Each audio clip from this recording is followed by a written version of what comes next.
Good afternoon. My name is Karen Rainford, and I'm going to talk to you today about quick quilts.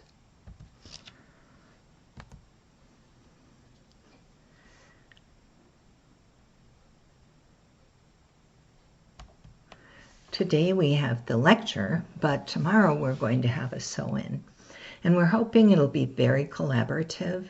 We're hoping that tomorrow between 10 and 3 p.m., whenever you have time to come, you can come over to the church and you can work on your own projects. You can make a charity or boutique project, or you can make a quick column table runner or quilt. So what you need to do is bring your bag lunch and perhaps a snack to share. We'll have some music, some laughter, some camaraderie, and you can arrive and leave anytime. So here's our agenda for today. We're going to talk about this book by Nancy Zieman. And this is a book that I picked up probably at an estate sale or garage sale. But what I found is that it made a difference in the way that I quilted. So we're also going to talk about what makes a quilt quick. And then we're going to go through all the steps of quilt making, from choosing a pattern, choosing fabric, to binding and finishing. And we're going to show you examples of quick things that Nancy Zieman talks about in her book, but other things that I've just learned from many of you about making our quilting a little quicker.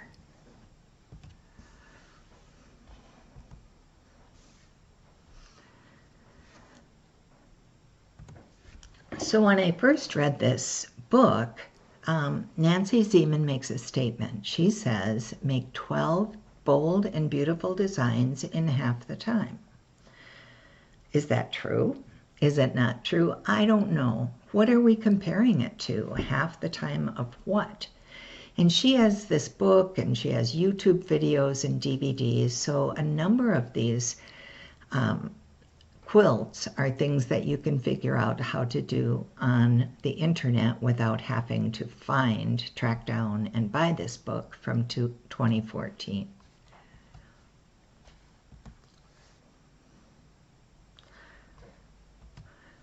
So what are these quick column quilts? Well, they are generally made out of strips that are the full width of the fabric.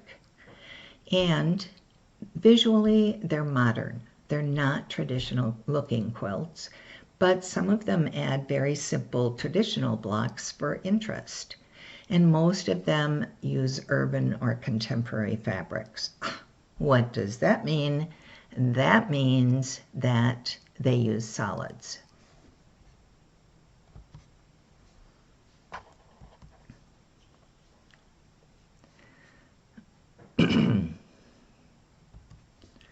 So here are a few of Nancy's quilts from the Quick Column Quilts book. These three are all based on squares and rectangle. And the first one on the left is the heartbeat quilt, and that's the one that we'll be working on tomorrow.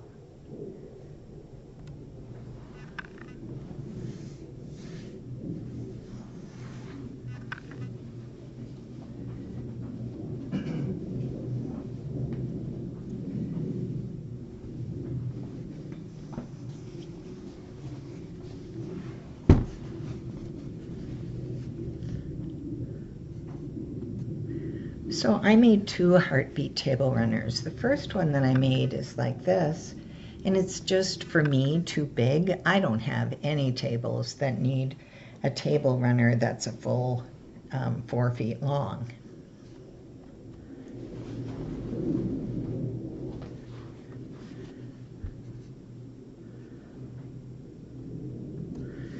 So I modified her directions, and this table runner is much smaller. I think it's the kind of thing you could put in the middle of the table at a brunch when you have your girlfriends over, and that's more the size that I put into the instructions.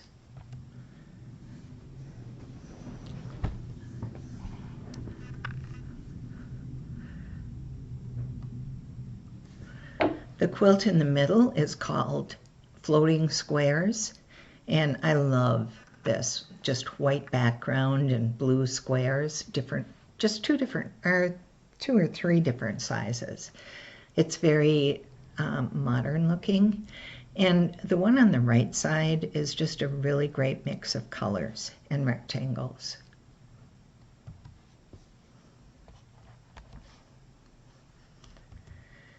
Two of the other quilts that Nancy shows in her book, one is triangles, and the other on the right side is also triangles in a number of different shapes. But if you notice, this is kind of a three-dimensional quilt. Some of the triangles stick up. They're only sewed down on the sides, and she's folded fabrics rather than creating a lot of columns first. So we can talk about that.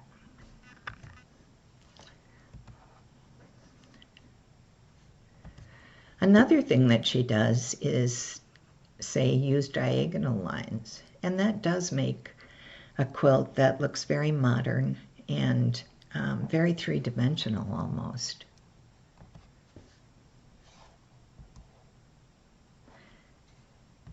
And finally, this is one of my favorite quilts. What she's done is taken a kind of a random set of columns that she used, and after the top quilt was made, then she appliqued these circles on top of the columns, and it really does look to me fresh and modern.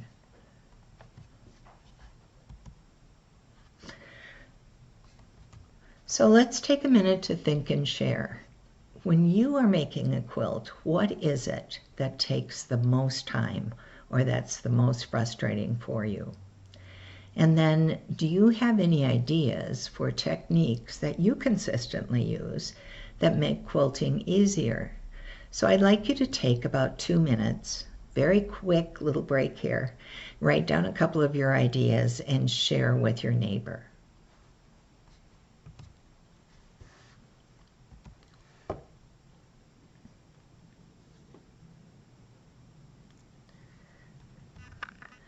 Okay, so now we had a little sharing time, and in this room there are at least 50 great ideas. And we're not going to take the time to share today, but tomorrow we are going to be sharing a lot of these tips. We'll be collecting them on pieces of paper, and we'll be talking to each other as we're working about things that we like to do for whatever part of the quilting process that we're doing tomorrow.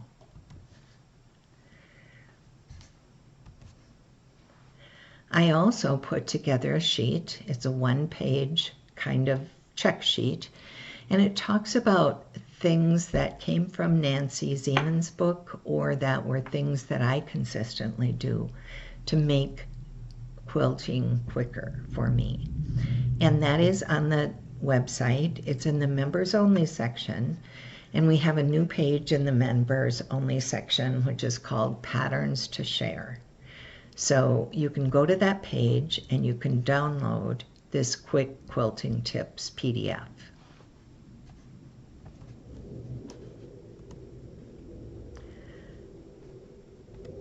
Which website am I talking about? Just so happens that I'm the webmaster, and so I know exactly what quilt website we're talking about. This is the greenvalleyquiltguild.com. You don't need to put in the capitals. I just put them in to make it easier to read. And there is a password to the members only area of the website, and that password is 22QUILTS, all lowercase. Everybody remember that?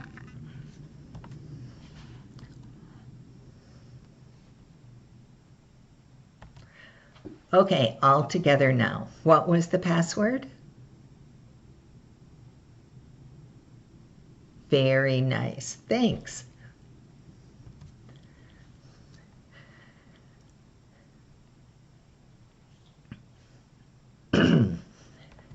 So I tried to figure out what Nancy Zeman was talking about when she said twice as quick as traditional instructions. And I think that if we were making the quilt on the right, what we would do is they would say choose 6 fabrics, and from each fabric, A, B, C, etc., cut 1.5 times 10, 2.5 times 8, etc. And then she would say cut 12 pieces of background fabric, and it would be these particular lengths once again. And then they would ask us to lay them out as shown in the diagram. So the good thing about this kind of traditional quilting is that you know what it's going to look like. It's going to look exactly like the pattern, except with a different fabric.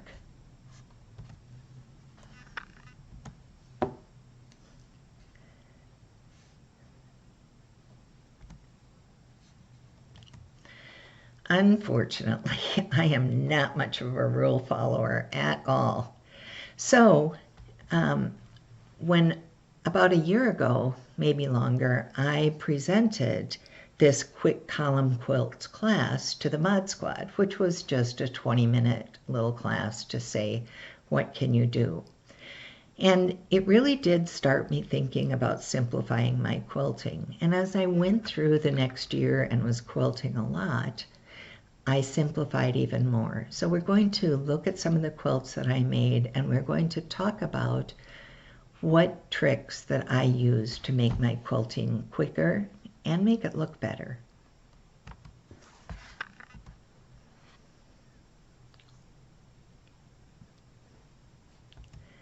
Now we all know that the first thing that you have to do when you select a quilt is select the pattern. And I'm going to talk about one quilt that I made here. So I hope you can see this. This is called the Wonky Squares pattern. And it starts with this star in the middle, but no 2 sunbeams are exactly the same size or shape, let alone the same color. And then it's like a log cabin where you add strips along the edge, and then you add more strips around the edge of that. And then you start making some units like these flying geese, and you add those in. So far so good, except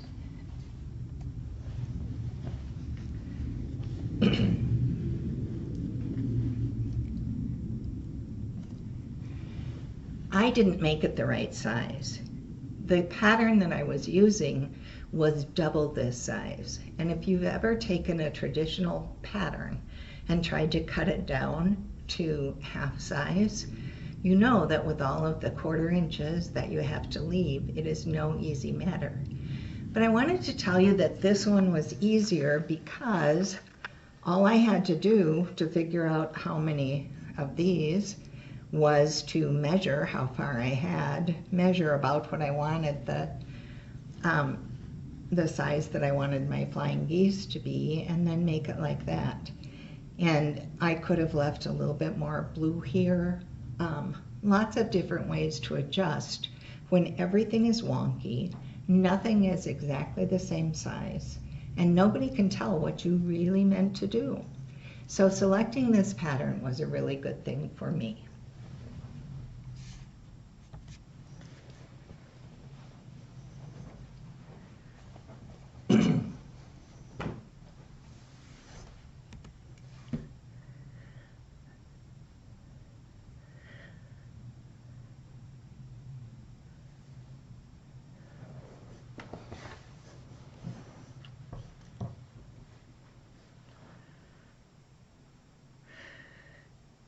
So here are 2 quilts that I have, and I don't have them with me because they both went to my children. As soon as we sold our house in the Metro Twin Cities, which was 2 miles from my son's house, and moved completely to Arizona, my son announced that he and his wife were going to have a new baby. And then my husband's daughter announced that she was having a new baby. Well, they were born just 9 days apart. And then they went on a year and a half, 2 years later, to have 2 little girls, Lorelei and Francesca, one for each couple. So we're thrilled to have 4 wonderful grandchildren under the age of 3.5. But here's my quilt story.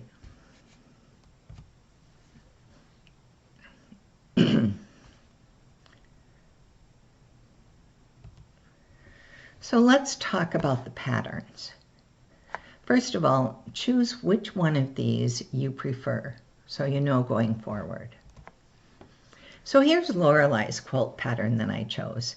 And the reason that I chose this was because it looked very fresh and young.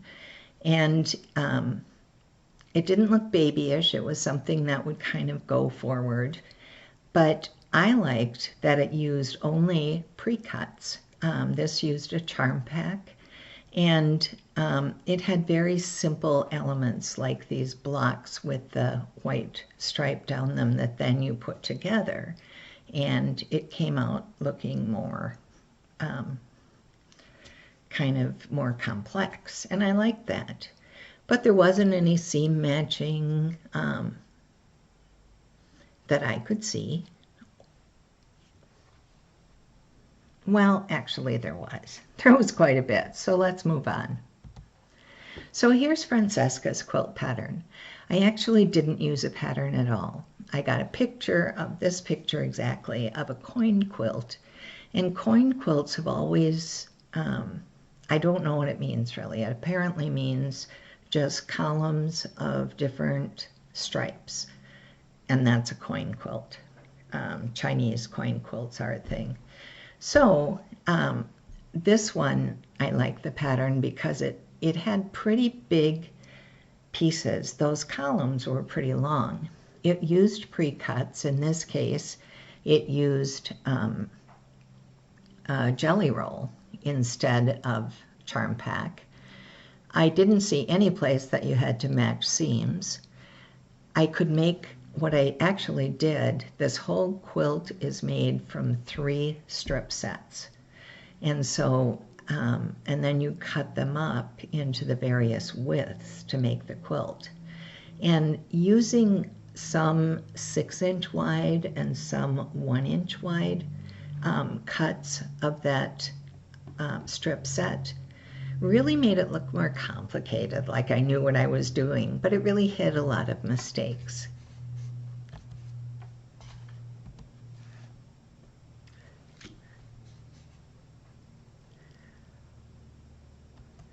Now, neither one of these patterns use wonky piecing, and I love wonky piecing because every block is pieced on the fly, every block is different, and you never have to match the seams.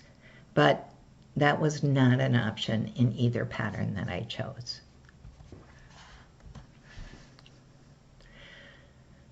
So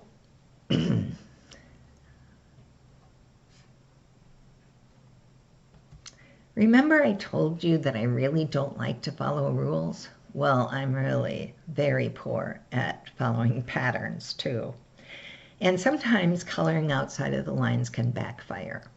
So look at this nice quilt on the right. It's very simple, except it has kind of a scallopy edge, which I got rid of first thing. This was about a 20-year-old pattern.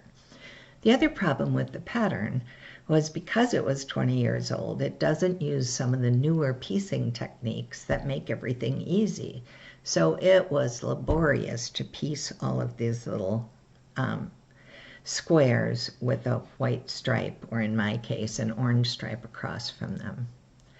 The next thing that happened was that I had the orange fabric there. That is the one fabric that did not come from any of the charm packs. It wasn't a solid or it wasn't available in the charm pack. Somebody had put that bolt of orange in with these charm packs, but I'm not so sure that it really went. And of course, it's front and center, so it's pretty much all you see in this quilt. So if I had it to do over again, I think I would do something different.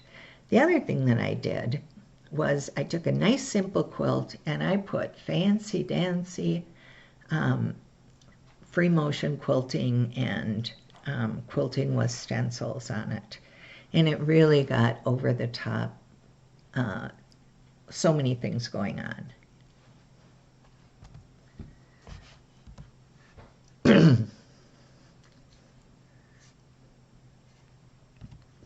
So I'd like you to take a couple minutes and think about pre-cuts. Do pre-cuts and do fabric lines where everything is specifically made to go together. Do you think that makes us better quilters, or do you think it makes us less creative ones? So let's take 2 minutes and share with your neighbor.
So once again, let's start now talking about choosing and preparing fabrics.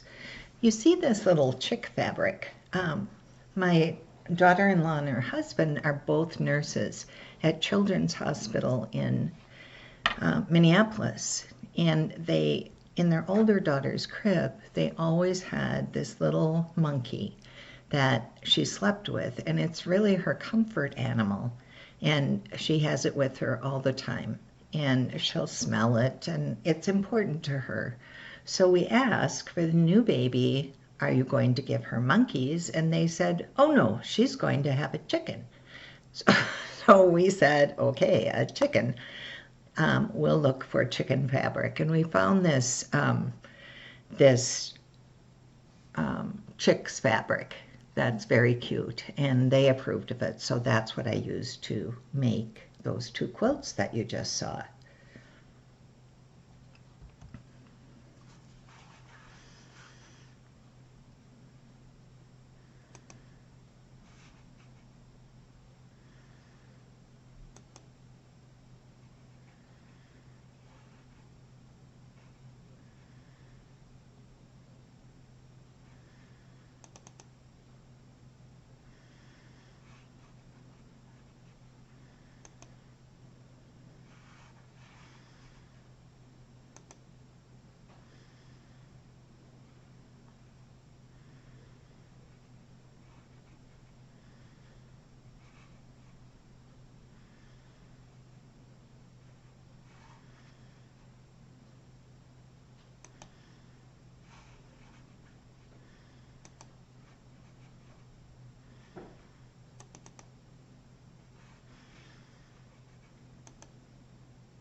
So one thing that I would say is to avoid too much diversity in color and in pattern.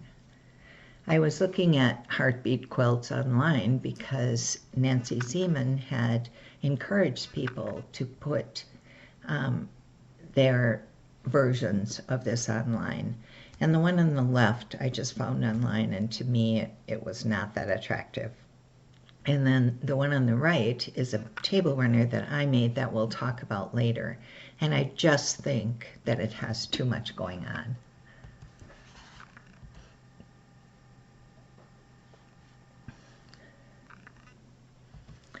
So one of the things that made it so quick to use Francesca's fabric is that I used a white background fabric around all of the fashion fabric, around all of the strips.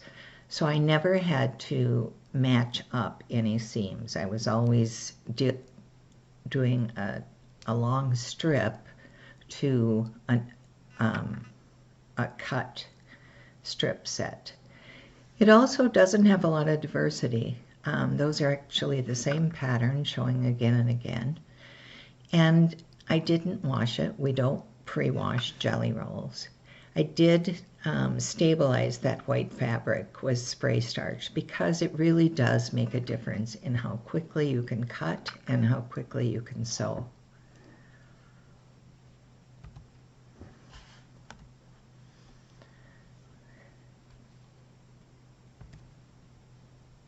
So here's an example of a quilt that I made for my great nephew. His name is Brooks.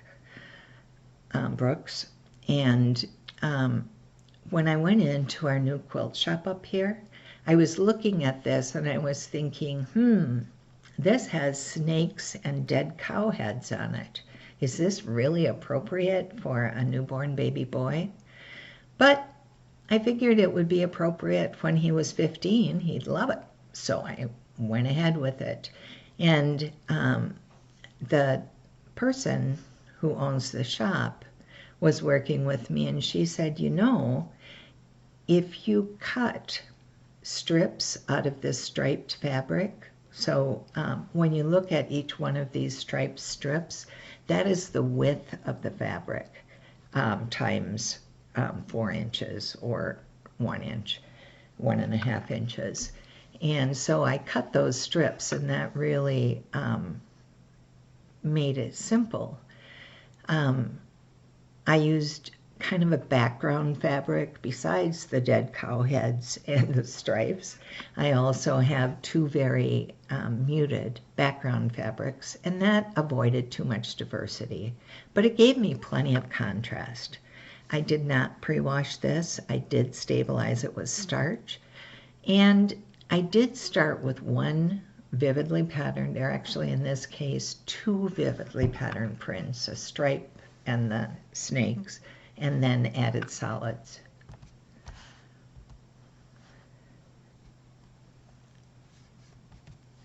I also recommend that you use up all of the fabric for the backing, because it just makes a beautiful quilt on the back, and you may never get around to using that fabric if you have little bits of it left. So I used up all the rest of the striped and most of the other fabrics just for the backing.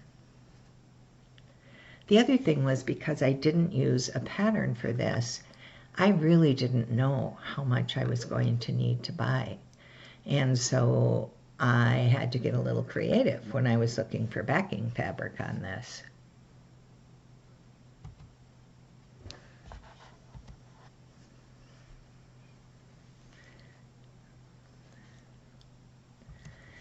Here's another fabric choice. So the Mod Squad gives everybody an assignment. We all go out and make red blocks. And we all use our own fabric. We don't have any sense for what anyone else is going to make. And then they hand it to someone, like they handed these 6 red blocks to me and said, go make a quilt out of it, Karen. So what I did was I chose a background fabric that was pretty busy. And it was kind of a go big or go home. I almost think having a busier background fabric makes the squares fit in better. And this is actually a column quilt. The columns are horizontal in this. So I made the top column with the 2, and then a middle column, and then a bottom column. And if I had it to do over again, I'd probably line them up a little better vertically. But go big or go home.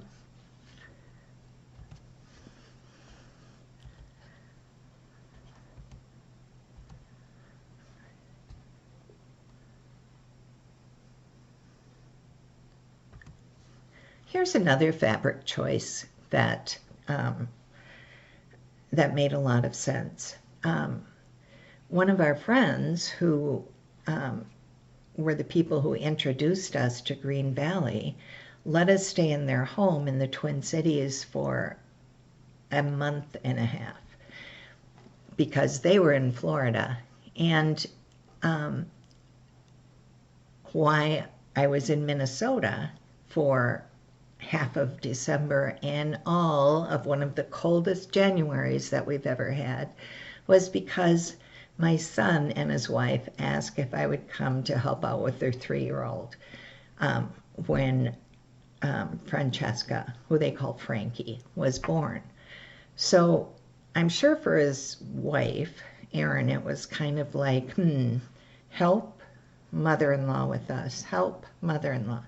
So what was really nice about it was that my friend Joy lived a mile from my son, and so I could have them over, and it was beautiful. But Joy is crazy about Southwest. Her Minnesota home is decorated with Southwest. So I took a super busy Southwest fabric and I just chopped it into strips from 1.5 inches to 4.5 inches by width of fabric.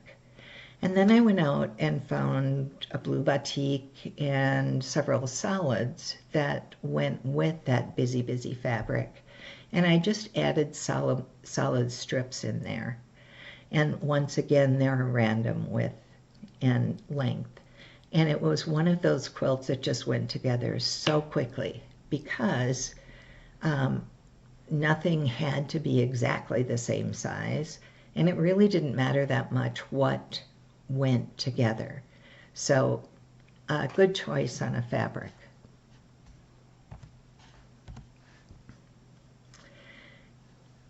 And I'd like to finish up the fabric section by saying fabric really does make all the difference because these are similar patterns. See the background on the one on the left doesn't have any 4-square blocks. But other than that, it's the same thing with a bunch of solid, a bunch of rectangles in columns with small columns in between each one. And I'll show you the cutting guide for these in the next section.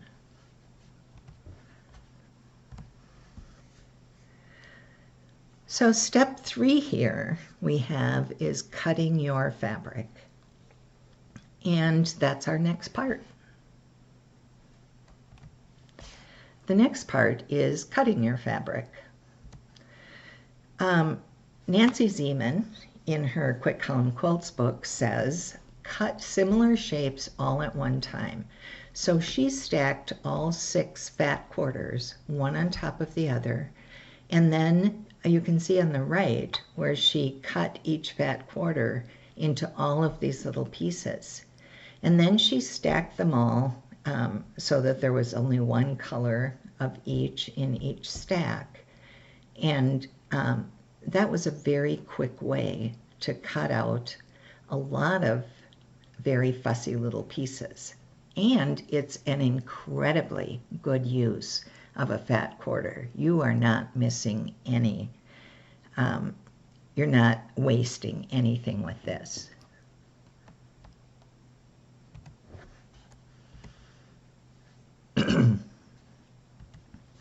Here's that fat quarter with circle quilts, and you can see that in this one there were fewer pieces, and see this one had little bitsy pieces along the bottom, but this one has fewer pieces. But once again, you cut the background just out of fat quarters very easily, and that's quick.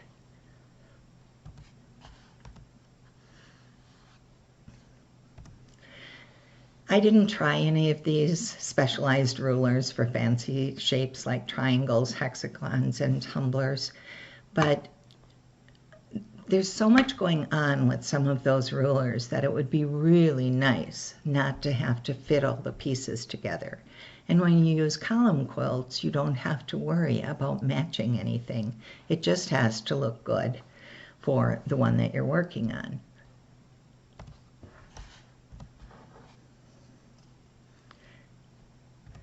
Another tip for quickness in cutting is cut everything at once. Cut your borders, cut your binding, cut your strips, and then subcut your strip sets. And then in this case on Frankie's quilt, every white strip was 1.5 inches wide. And I didn't really know how many I would need, so I just kept cutting white strips until it looked good to me, and then I stopped and had a glass of wine.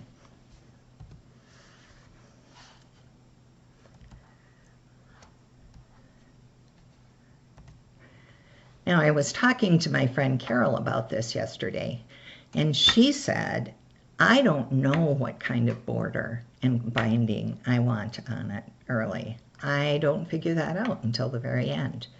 And then I feel like I have to use the ones that I've already cut because I always cut them and I'm not as happy. So that's something to think about. Do you want to be quick? Do you want to have more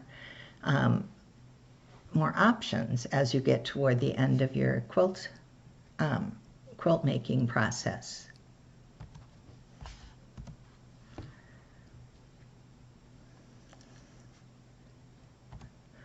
The other thing that I know that we all do is we sew strip sets and then we subcut them, but I would never have imagined that this particular quilt was made with strip sets and then subcut.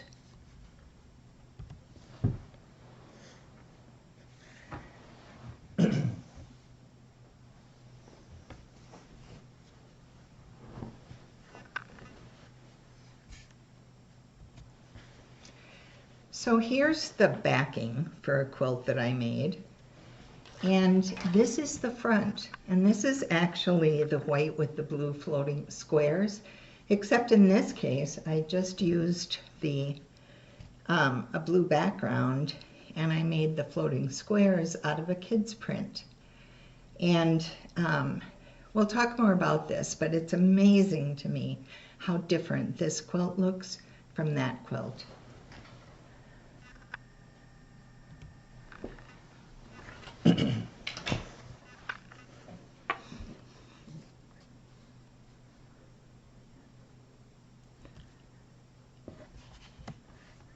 Here they are, two quilts, different fabrics.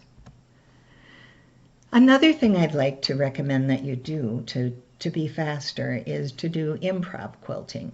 Because if you don't have a pattern, it can't be wrong. So this one I did with no measuring. So let's see what I did.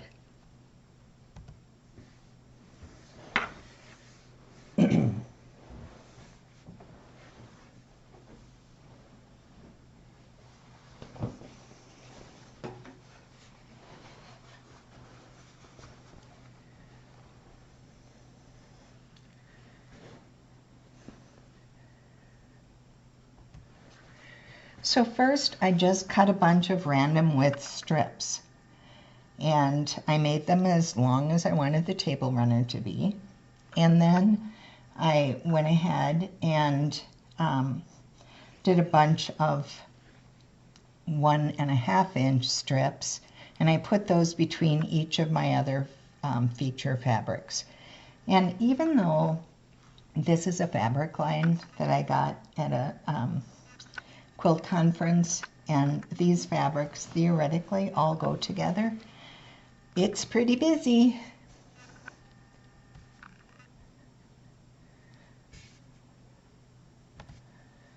So once I had sewed all of these strips together, then I just folded it in half and said, I think it would be kind of nice to have something to stop your eye on each end.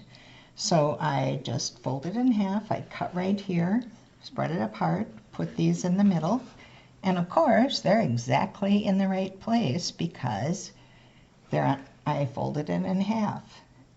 And then I decided I wanted the ends to be mitered or in a diagonal, and so I folded it in half vertically and I chopped. And I might have used the 45-degree marker on one of my rulers to get it, but that's really all I did. And then the other thing that I did with this is, because it was so big, I didn't want to put a binding in it. And because I only use it in the summer and I'm not putting a lot of hot things on it, I really didn't need to protect my table with this. So I just did a pillowcase binding on this, where I just got a big piece of fabric and I cut it to the same shape as mine, and then I put the wrong sides together, turned it and sewed around the edges, turned it right side out. I left a little bit of an opening this time, which doesn't happen every time. And then did a little bit of just sewing around the edges, and boom, it was done. And I have to say, this was very quick.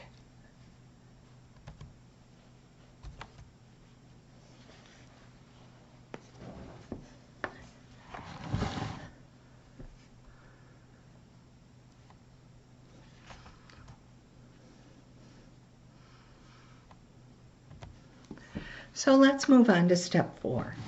And step 4 is where you're piecing the sub blocks and you're completing the layout. And I don't know about you, but if they tell me I can lay something out any way that I want to, I'm paralyzed. I just can't figure out what the best layout would be. I mean, it could be any way. And I don't think that I have that much of an artistic eye. But here's what Nancy says. She says, when you're just laying it out, you have 6 columns and you have 6 of these big guys. So put the big rectangles in first. And then put in some of these smaller rectangles. And then move to the smaller rectangles. And then your last few rectangles are these square things, 4 squares. What are they called? Anyway, so put those in last.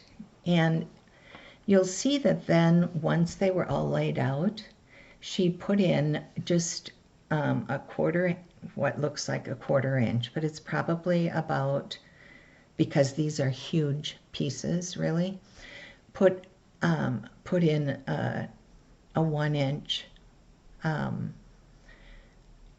stopper between each one, and then put in, sew the columns to 1 inch vertical bindings.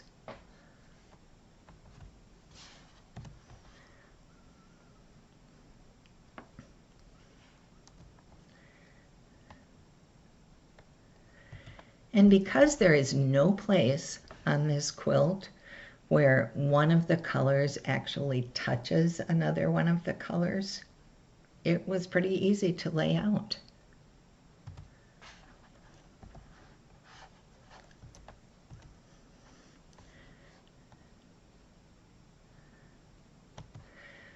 Jenny Doan talks about the same kind of a thing. She said, if none of your colors touch each other and you make your squares just float like in a background, then you don't need any matching. And here's what that actually looks like when you look at the layout guide.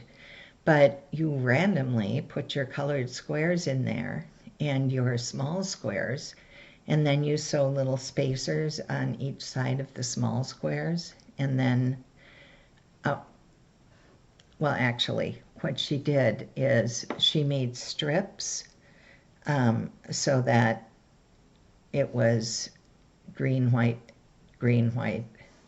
and then she cut those. So it was white, green, white, for example. And then she cut those, subcut those to make the little indoor things, inside things. And then she added strips to the side, the spacers to the side. And there's no matching because everything's outlined in background fabric. That's fast. Here's another thing Nancy Zeman says about strip set. She says you don't have to cut them square. Cut them diagonally. Waste a bunch of fabric. You know, a lot of times you're making quilts for charity and you're making them from fabric that's been donated, and it doesn't matter if you're cutting off bits of the fabric. It makes a really nice diagonal. So here's step 5. Let's join some blocks and add border. Here's step 5. Let's join these blocks and add some borders. So what Nancy said on this one is first you make your columns and then you add those vertical spacer columns. Here's the thing about layout. It took me forever to lay out each one of these little squares, and there are 8 times 8 of them, so 64 little squares, and they all had to be perfectly in a place so that they would make these stripe looking things across. And I didn't count when I was making these little things. I just made them, and then as I started to lay them out, I saw that I was going to be able to get stripes, and it was really cool looking. So I had it all laid out on the floor, and I had to somehow get that to the sewing machine. And if you turn one little block even one way, your stripes go away. It was crazy. And here's what I learned about. I learned that when you're doing this, you want to sew in pairs and then sew the pairs to pairs. So what I do is I mark the very first block in the sequence, like the top left-hand corner, with a safety pin. And then I stack everything right underneath that. And then I do my chain sewing like it says, but I don't cut any of the threads. So if I take it over to iron it and open any, press the seams and then open the seams, I don't cut anything before I do that. Then I walk back over to the sewing machine and I cut the first one loose and the second one loose, and then I work with those two, and then I cut the next one and the next one loose. And I found that it's a lot easier for me than trying to get them all stacked correctly each and every time. And I know some of you can do that in your sleep. I cannot even do it with 10 cups of coffee. So the other thing that you should do is, even as careful as I was, if you look on this, there is one, everybody's got all black at the bottom, except one square, a pair sewed to a pair. And apparently I sewed one of those upside down, so you check them before you go to sew the next set together, and you get that chance to fix it. And then once you've got them all together, you can trim your edges as needed. So it doesn't matter if they're all exactly matched up and exactly one as long as the other, because fabrics move and cutting things move, and everything isn't exactly as perfect as one would think or hope.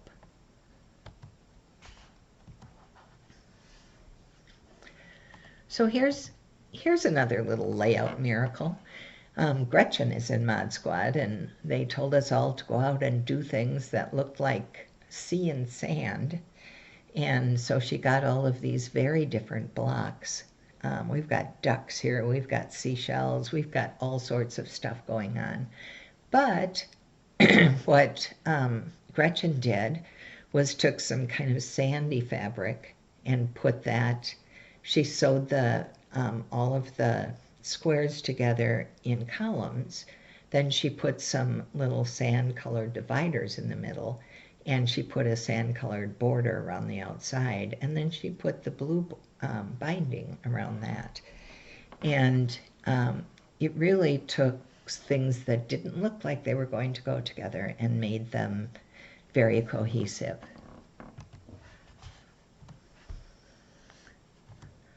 So right after Gretchen finished that one, she had given us all this very cool kind of horse fabric that you see in the middle square. And we all had some of that, but we all put it with whatever else we felt like it should go with. And we all chose different kinds of blocks to make. So Gretchen once again used the column technique to make this. And at first, you can't even tell where the vertical seams are. It looks like it's kind of all of a piece, but a great looking quilt.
So when we talk about Bargello loops, we're talking about just strips of fabric, in this case, many different widths, and you just put one of the background fabric, which in my case is black, and one of the foreground fabric, which in my case, in this one, is white or black and white or red. And you put these together, and you want to be able to make all different lengths like this. So you simply take your Bargello loop, you turn it inside out, and then you kind of audition it. You say, okay, do I want that much black showing and that much red? And then on this one, do I want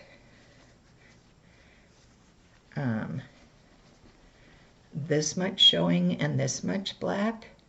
And then if you turn them around, you notice that you got exactly the opposite on the other side. So then you cut the top and you cut the bottom, and you cut the top and you cut the bottom, and then you have 4 of these strips that you've automatically got your background, and you just lay them out in a way that looks great to you, and then you sew them all together, pairs to pairs. So that's a fast layout way.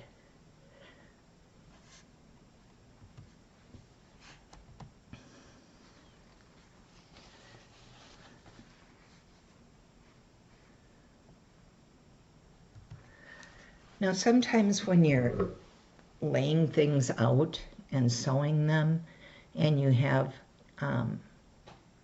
you get to sewing things and you think, oh my goodness, I think I've got 4 million seams that all come together in the same place. And I'm not very good at those kind of seams. So what I did here was put orange strips through the middle of each of those places where all of those seams would come together. And the bad news is that it made it look like it's all orange diamonds. But the good news is that it was very easy to sew together. And then when I finished the inside part, I realized it was only 36 by 36, and I wanted a much bigger quilt.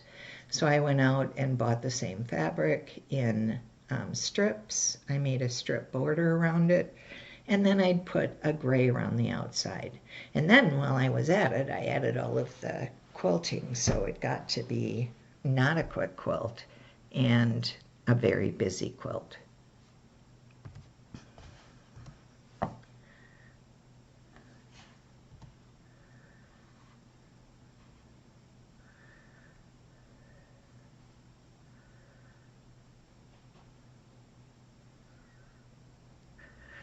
So the next part of our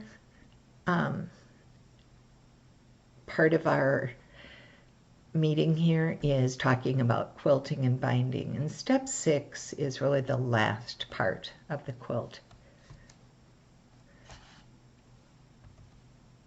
So the last part is step 6, and that is about quilting and binding.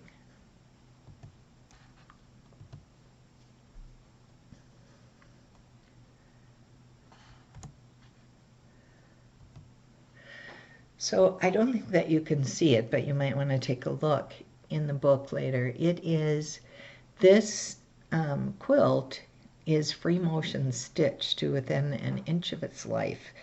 And I will tell you that it's a lot easier than regular because you have all of these columns and they're narrow, and then you have all of these little spaces between one block and the next. And so you can just quilt that little place and then move on to doing something else in this space. So it really does lend itself to trying a bunch of different free motion quilting techniques. And it's easy to follow the lines because none of the lines are very far apart. So if you did want to practice your free motion quilting, that would be a good way to do it.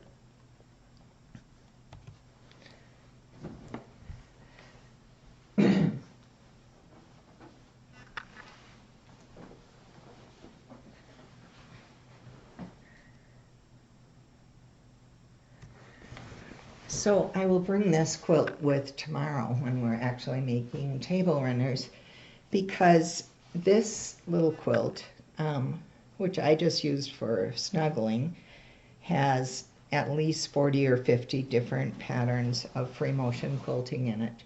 And I was just practicing and trying them out. And it's nice to be able to see what they look like on the back, see what they look like on the front. And when I'm going to figure out how to free motion quilt something, a lot of times I'll just pick up this quilt and say, well, you know, these little church window things would look really good on the part that I'm doing, and I find that helpful to be able to see it in real life.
So how many of you use pin mores with straight pins?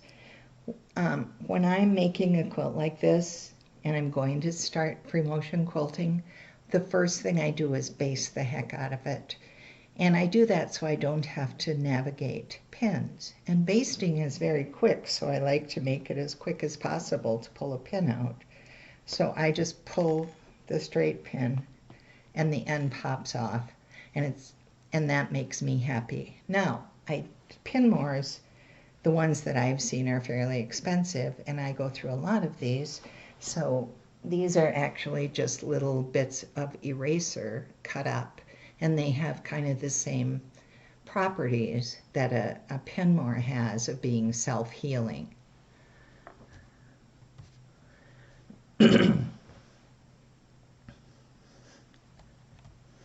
So I guess what I can say about quilting is, unless you're really learning something new or trying something, just use the simplest possible quilting. It's going to look the best, whether that's straight line or free motion, unless you're really doing an art quilt or something that's going to be around forever. And the last thing that you'll do is put on your binding, and I just don't do hand sewing. First of all, I'm not very good at it. So one of the things that I use pillowcase turns, like I did on this one, so that I don't wind up with an edge, because when I put this on a table and I put a vase of flowers on the edge, I don't want it to topple over because it's been put on something uneven. So that helps. But if I'm doing it on a quilt, typically I will either do a flange binding, and I'll bring an example of that tomorrow, or you just apply it. You apply the binding backwards from the way that you typically would, and you go ahead and first you apply the binding to the back, and then you flip it over to the front, and then you just follow the line underneath with your new line that you're stitching, and you can get a perfect binding without any hand sewing. So that's it. That's the end. I hope that you've enjoyed our meeting today. I hope that I hope you'll be with us tomorrow so that we can go ahead and come up with a lot of different ideas, and let's get them all in one place and put them down. Thank you so much.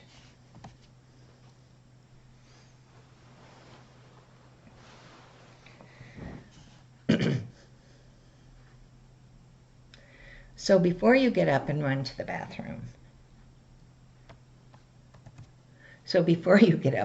the bathroom, just write down one idea that you saw today that you think you'll use, and then share that with your neighbor before you leave. Thanks so much.